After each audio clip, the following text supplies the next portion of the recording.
Welcome back, everybody. Eric here with another EWE movie review. So today what we're going to talk about is Avatar: Way of Water. Also mad they went with water because it's like, ah, really? You guys are just copying Avatar: The Last Airbender? The next one, if it talks about fire, I'm going to be pissed off if that's the next group we see. Alright. So let's talk a little about this movie. First of all, this is going to be the spoiler-free version of the video. I'm actually going to make two versions of this video just because I need to rant about this movie and I need spoilers for it. And I don't want to put everyone in that for this video. So this first video, spoiler free. The second video, it will say in the thumbnail that this will be the spoiler version. So don't worry, you will have different warnings and I'll warn you at the beginning of that video. All right. Please like and subscribe and let me know what you guys want to see me review. Like I said, it can be an old movie, new movie. I think I'm going to do some older movies from earlier in the year. I kind of want to do the Batman, just because that movie has some of the same issues I think this one has, where it's a very long movie. Like I said, there's going to be a spoiler video for this as well. Like I said, let me know what else you guys want me to review. If you check out the EWE gaming channel, you'll see some video game reviews that I'm working on. At this point, the Mario Kart 8 Booster Course Wave 3 video should be out, so check that out. And I also have some first impression videos there as well for some new games that recently came out. All right. On to this movie. So this, again, is the review, spoiler-free, for Avatar: Way of Water. Alright, this movie, release date December 16, 2022. The cast is Sam Worthington, Zoe Saldana, Stephen Lang, and Sigourney Weaver. Now, I know some of you are going to be going, wait, didn't those two die, the last two die at the end of the last movie? They did, and they brought them back in different ways for each one of them. So in the spoiler one, I'll go more into detail with one of them. The other one, not so much. So for Sigourney Weaver, she is playing a new character in this one as well.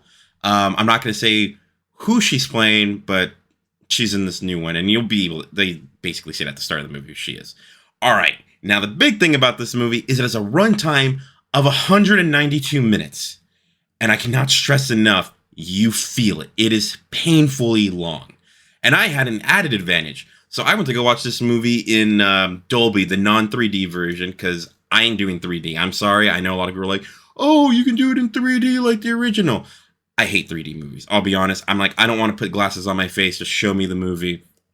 Whatever. It's a dumb gimmick in my opinion. All right. So moving on from that little rant. So yeah, it's 192 minutes. In my screening, there was another problem where about an hour and a half in, the movie just stopped randomly. Like at first it had like layers where like part of the future of the movie was laying on top of the regular one, but we were hearing the older one. So we kind of saw some scenes beforehand. I had some friends that went to watch the movie with me and they left. They were just like, nah, we're not doing this.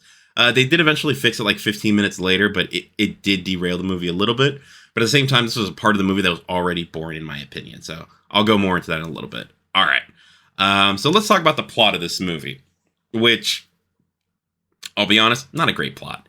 So this movie starts off like kind of after the end of the first one where they show what happened, the epilogue of what happened in the first movie. So the humans left, the sky people, I cannot remember what they call them. Sky something. It doesn't matter. It's just the humans. All right. So the sky people leave. Now, some of them stay with the Na'vi to like help them out. Some of them using avatars and things like that. Funny, a movie called Avatar, like the first one, and there's very few avatars actually in this movie. Most of the Na'vi we see are just people that are already Na'vi permanently.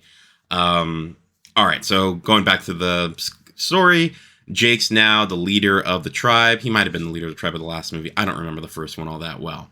Him and his wife now have 4 kids. 3 biological, 1 that's adopted. Don't want to spoil what that's about. And after years, I think it was like 17 years or something, I can't actually remember, of the sky people being gone, oh, they show up again and they're after something as usual. Now, what was funny is I couldn't remember the reason why Actually, let me finish the plot first, and then I'll explain this.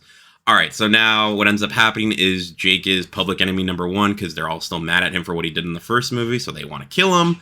So in order to save his family, what he ends up doing is he leaves his tribe, and him and his family now go to another tribe. And this tribe is a water tribe. Again, like so you're going from the forest tribe to the water tribe. And there's very big differences between the two tribes. One of them flies around in those sky birds that we saw in the first movie. You still see a few of them in this one. And now there's water animals as well. So that's the new thing.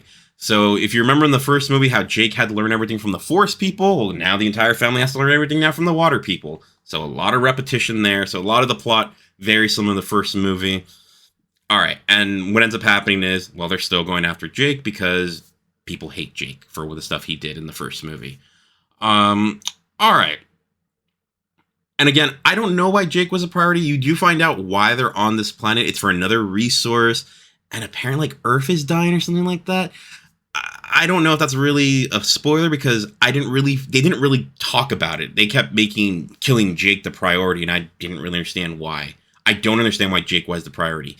Once he left his tribe, if they would have left them alone, he would have left them alone. I don't get it. All right, and then the family has to adjust to their new living and all that.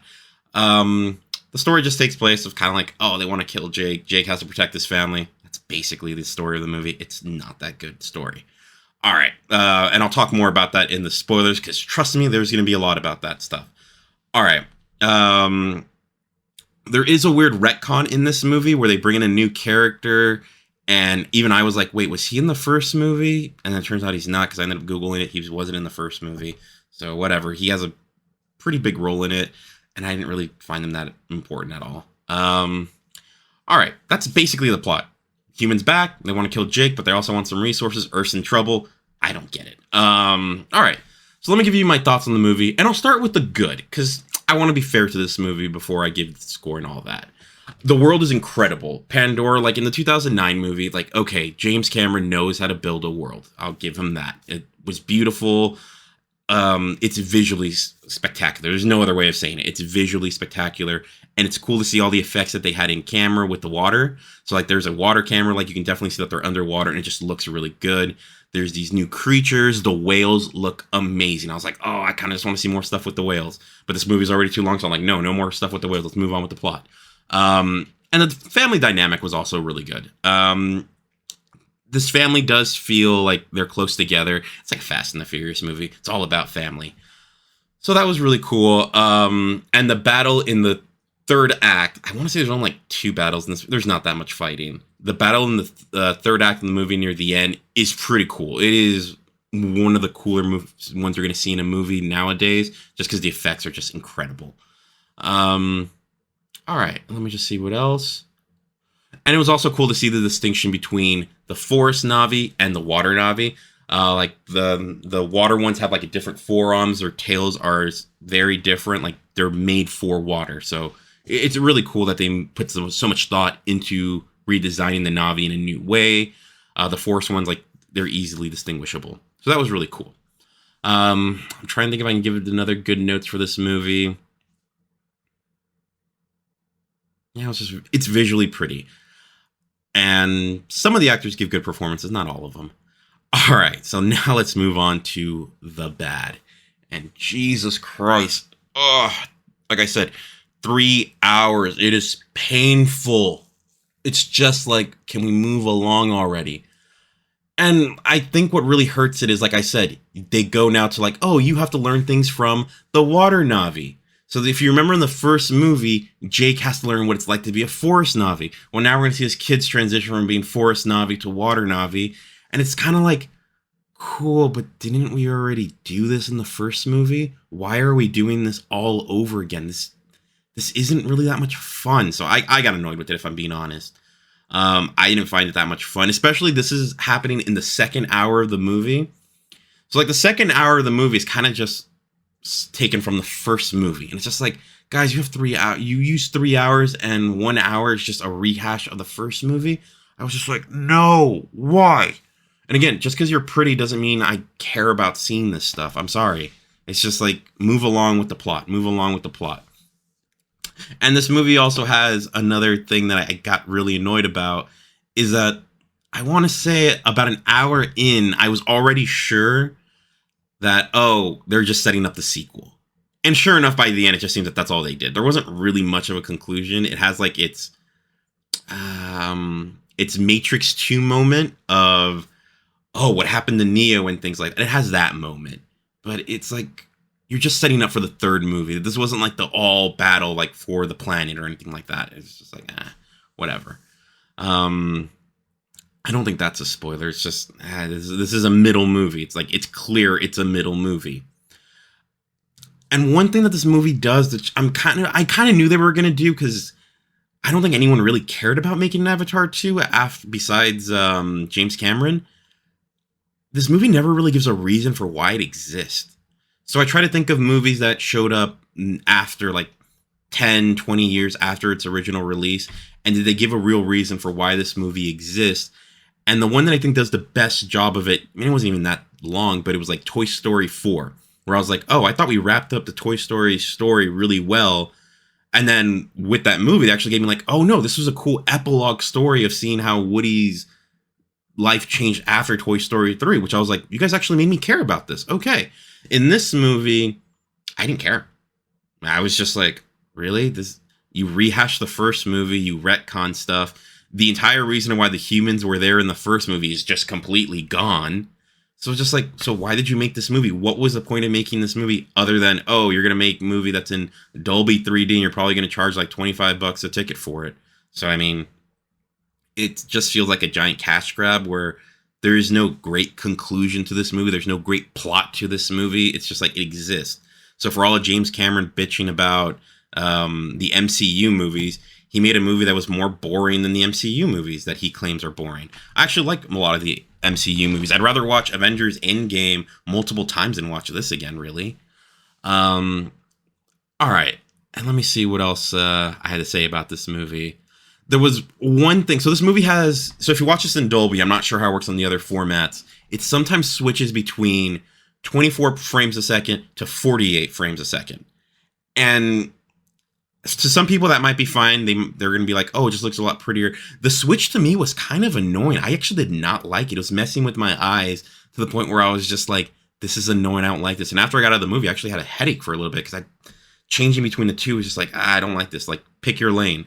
But sometimes in the 40, I think the reason they did is because the humans didn't look that great in the 48, so they probably like took it off. They look better in the Navi in 48, so I think that might have been one of the reasons they're like, oh yeah, humans don't look that good in this frame per second. All right, so I know I sound very negative about the movie, so sorry about that, but it's just the way I feel. These were my thoughts. I've actually been thinking about this movie for the past couple days, and I don't know why I haven't stopped thinking about it. It's just like, yeah. So let's move on now to the score that I'm going to give this movie. Honestly, I've been fighting with the score for a few days, like I just said. It started off as an 8 that first day. But then I was just like, yeah, but it's just visually pretty. I'm going to move it down to a 7. And when I was at the 7, I just started thinking about like the plot and things like that.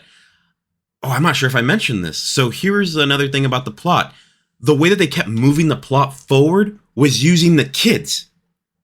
So, like, for some weird reasons, the kids, Jake's kids, were, like, in the right place at the wrong time or something like that. And it's like, oh, how does that happen? Like, okay, I'll give it to you. Maybe it happens once they happen to run into where the bad guys are at. This happens multiple times in the movie.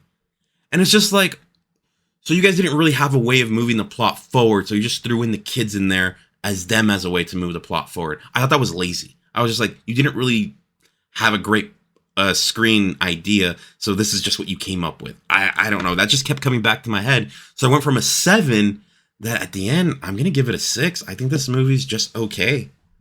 When you put the entire package together, like people are saying, oh, it's really pretty.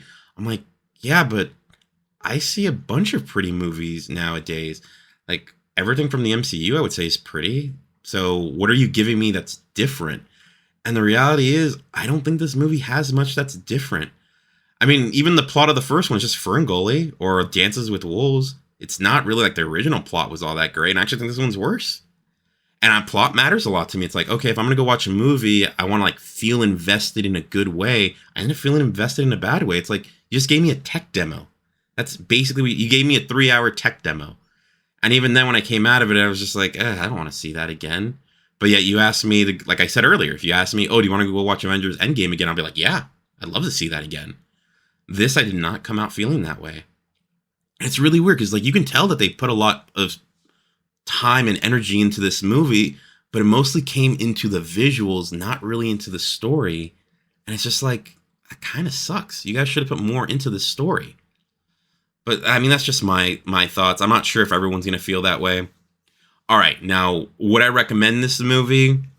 I'd still recommend you go watch it. It'd probably be one of those, like, especially in the holidays, you have family over, something like that. It'd be like, all right, that's a good thing to go do for like 3 hours. It's not bad. If you have kids, just watch out because they're probably gonna go to the bathroom during. Because it, like I said, it's 3 hours. It's a very long movie. I don't see the point to this being 3 hours. The second hour, excuse me, in my opinion, is pretty boring. It's just, again, them having to learn how to be water Navi. I honestly would have taken that out of the movie. I would have just done like a quick like training monologue and being like, that's it, you're now trained. That's what I would have done for the second hour. Other than that, let me see. Yeah, I recommend you watch it. If you don't want to watch a 3 hour movie, just wait for it to be on streaming. And that's kind of what I'm curious about. When you don't watch it in a great screen, like I saw it in Dolby and I'm like, yeah, it looked beautiful. If I just watched it on a normal screen, what would I really think about this movie? Would I really be high on it? And part of me thinks the answer is going to be no. Because if the visuals aren't all that amazing, then what really is this movie? So that's kind of where I sit on this movie. Let me know your thoughts on it. Please like and subscribe this video. I'm going to be doing a spoiler version of this video that's going to be out not the same day, but probably like the day after. We'll see how things go. The next review I want to do will be for Wednesday, the show on Netflix. So it's going to be my first TV review. I'm just going to review the entire season since I binge watched it. And I might end up watching The Whale or the new Puss in Boots movie. I don't know when that's coming out, but I have AMC A-List, so I'm just going to see what's out and just go watch something. Thanks for watching. Again, like and subscribe. Let me know what you want me to watch, and check out the spoiler version of this video, hopefully after you watch it, and let me know what you think. All right, guys, thanks for watching.